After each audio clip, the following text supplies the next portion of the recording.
Good morning, students.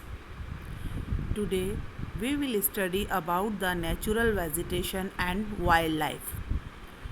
The whole chapter we are dividing in the two parts. Firstly, we study about the natural vegetation, and in the second, we will study about the natural wildlife.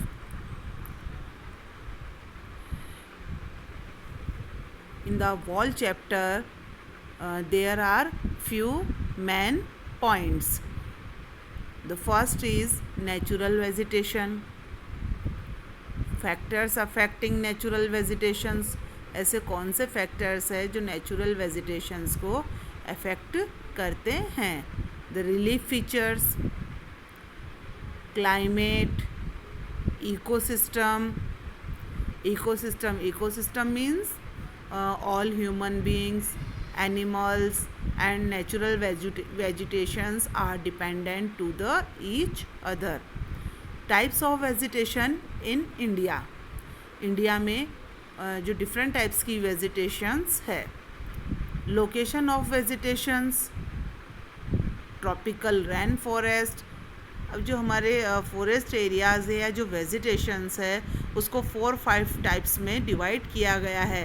The first is tropical rainforest, the second tropical deciduous forest, the third tropical thorn forest and the montane forest.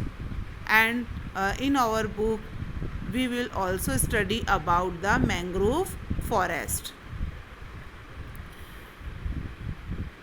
The meaning of natural vegetation.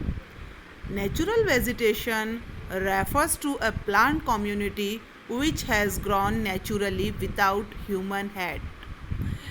Natural vegetations are those vegetations, वह vegetations है जो बिना human की help के अपने आप growth करती है, ग्रोन होती है, and has been left undisturbed by humans for a long time. This is termed as virgin vegetations. ये जो वेजिटेशंस है, नेचुरल वेजिटेशन है, इसे वर्जिन वेजिटेशन के नेम से भी जाना जाता है. दस cultivated crops and fruits ऑर्चार्ड्स form part of vegetation but not natural vegetations. Natural vegetations means हमारी जो प्राकृतिक जो वेजिटेशंस है, पेड़ पौधे हैं, ये तो नेचुरलिस्टिक है, हम इसमें किसी तरह की कोई हेल्प नहीं करते हैं. बट यदि बात हो रही है क्रॉप्स, फ्रूट्स एंड ऑर्चार्ड्स, तो ये क्या है, ये वेजिटेशन तो है बट ये नेचुरल वेजिटेशन का पार्ट नहीं है. Virgin vegetation means the virgin vegetation which are purely Indian. जो प्योरली इंडियन हो, जो इंडिया की वेजिटेशन ही हो, इंडिया के जो पेड़ पौधे हैं इंडिया में ही जो ग्रोन होते हैं, आर नॉन एज एंडेमिक मतलब endemic vegetations are those vegetations जो हमारे इंडिया में ही ग्रोन होती है, इंडिया में ही उगाए जाते हैं या इंडिया में ही होती है, क्योंकि उन वेजिटेशंस को इंडिया का जो क्लाइमेट है, टेम्परेचर्स है, रिलीफ फीचर्स, ये सब उसको सूट करता है. और indigenous species but those which have come from outside India are termed as exotic plants. But ऐसी वेजिटेशंस, ऐसे प्लांट्स जिन्हें हम अदर कंट्रीज से मंगवाते हैं अपने कंट्री में, तो उन्हें कौन सी वेजिटेशन बोला जाता है, exotic vegetation. There are main factors which are affecting natural vegetation. The first is relief features. Relief means आराम पहुंचाना. तो जो हमारी वेजिटेशंस है उनको ये टू मेन थिंग्स आराम पहुंचाती है, लैंड एंड सॉइल.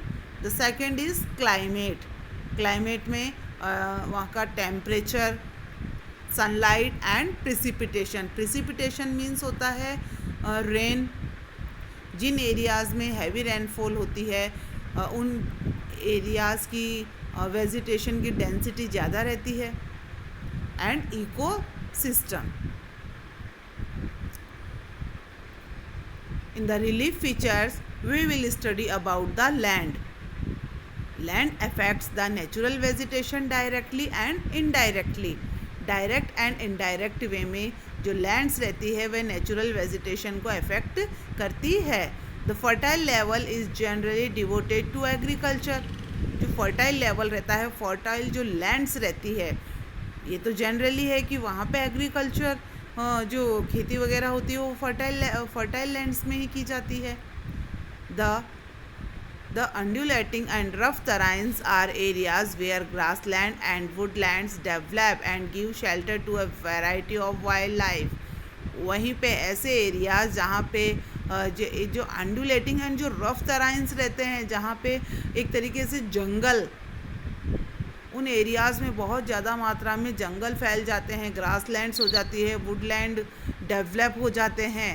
तो वो एरियाज़ की, उन एरियाज़ को हम क्या बोलते हैं, जहाँ पे बहुत ज़्यादा पेड़ों की डेंसिटी रहती है, हम उन्हें बोलते हैं फॉरेस्ट, वुडलैंड्स. जो क्या करते हैं, give shelter to a variety of wild life. जहाँ पे पेड़ों की ज़्यादा डेंसिटी है, जहाँ पे जंगल है, तो जंगल ही क्या है, जंगल इज़ द जो शेल्टर है, छाया देते हैं किसको, wild life. Soil. The soil also vary over space. Different types of soil provide basis for different types of vegetations. Her area की सॉइल जो रहती है डिफरेंट रहती है एंड डिफरेंट टाइप्स की सॉइल के ऊपर डिफरेंट टाइप की वेजिटेशन पाई जाती है. द सैंडी सॉइल, जैसे रेगिस्तान की जो मिट्टी रहती है वहाँ पे वो केवल जो डेजर्ट किसको सपोर्ट करता है, desert support only cactus and thorny bushes.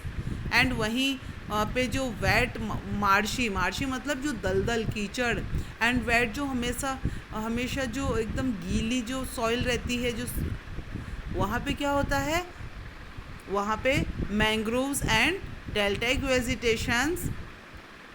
Vegetations पाई जाती है. The hill slopes with some depth of soil have conical trees. Hills के कुछ स्लॉप्स एरियाज़ में या गहरी डेप्थ में कॉनिकल ट्रीज पाए जाते हैं. तो ये हो गई डिफरेंट टाइप्स से डिफरेंट टाइप्स की vegetation. Climate, temperature. The character and extent of vegetation are mainly determined by temperature along with humidity in air, precipitation and soil. तो क्लाइमेट में फर्स्ट पॉइंट है टेम्परेचर. तो टेम्परेचर से ही ये determine किया जाता है, निश्चित किया जाता है कि along with humidity in the air, precipitation and soil. precipitation मतलब वहाँ पर रेनफॉल कितना होता है, एयर एंड सॉइल, इनके थ्रू भी वेजिटेशंस का जो विस्तार है, एक्सटेंट है, इसको डिटरमाइन किया जाता है. Sunlight. Due to longer duration of sunlight, trees grow faster in summer. In the photosynthesis you studied about the कि जो हमारी वेजिटेशंस है, जो प्लांट्स है, जो ट्रीज़ है, उनको सनलाइट प्रॉपर वे में चाहिए. तो due to longer duration of sunlight, trees grow faster in summer. तो समर के अंदर ट्रीज फास्ट ग्रो होते हैं, वहीं पे they grow slowly in winter में बहुत धीरे धीरे ग्रो होते हैं. Precipitation. Areas of heavy rainfall have more dense vegetation as compared to other areas of less rainfall. जिन एरियाज़ में हैवी रेनफॉल होता है वहाँ पे पेड़ों की जो वेजिटेशंस है उसकी डेंसिटी ज़्यादा है. किसके कंपैरिजन में, जिन एरियाज़ में कम रेनफॉल होता है. तो जहाँ पे जितना रेनफॉल उतनी ज़्यादा वेजिटेशन, उतनी ज़्यादा पेड़ों की डेंसिटी. इकोसिस्टम. जो हमारा इकोसिस्टम है, इकोसिस्टम में सभी human beings, vegetations and wild lifes are dependent to the each other. Plants occur in distinct groups of communities in areas having similar climatic conditions. The nature of the plants in an area to a large extent determines the animal life in that area. अब इसमें when the vegetation is altered, the animal life also changes. यदि हम जो vegetations रहती है, जो पेड़ पौधे रहते हैं, उनको अल्टर कर देते हैं, बदल देते हैं, तो वहाँ की एनिमल लाइफ भी बदल जाती है. All the plants and animals in an area are interdependent. Ecosystem के अकॉर्डिंग जो भी वेजिटेशंस रहती है, वाइल्ड लाइफ रहती है, वो इंटरडिपेंडेंट है एक दूसरे के ऊपर and interrelated to each other in their physical environment. Thus, forming an ecosystem, human beings are also an integral part of the ecosystem. Human beings मतलब हम खुद, हम भी क्या है, इनके ऊपर इंटीग्रल है, हम भी इनके ऊपर डिपेंडेंट है, हम भी इनसे इंटर रिलेटेड है, हम इनके ऊपर टिके हुए हैं. आज एक ह्यूमन बींग्स मनी अर्न कर सकता है, बट उसको जब जो उसकी बेसिक रिक्वायरमेंट्स है, जो क्लॉथ है, जो फूड है, वो उसके लिए वो किसके ऊपर डिपेंड है? एनिमल्स एंड वेजिटेशंस के ऊपर. एनिमल्स जो भी उनसे जो फूड मिलता है वो हम लेते हैं, प्लांट्स ट्रीज़ के थ्रू जो वेजिटेशंस है उनके थ्रू जो फूड मिलता है वो भी हम लेते हैं. तो क्या हुआ? ह्यूमन बींग्स भी इनके ऊपर डिपेंडेंट है. तो यही है इको सिस्टम.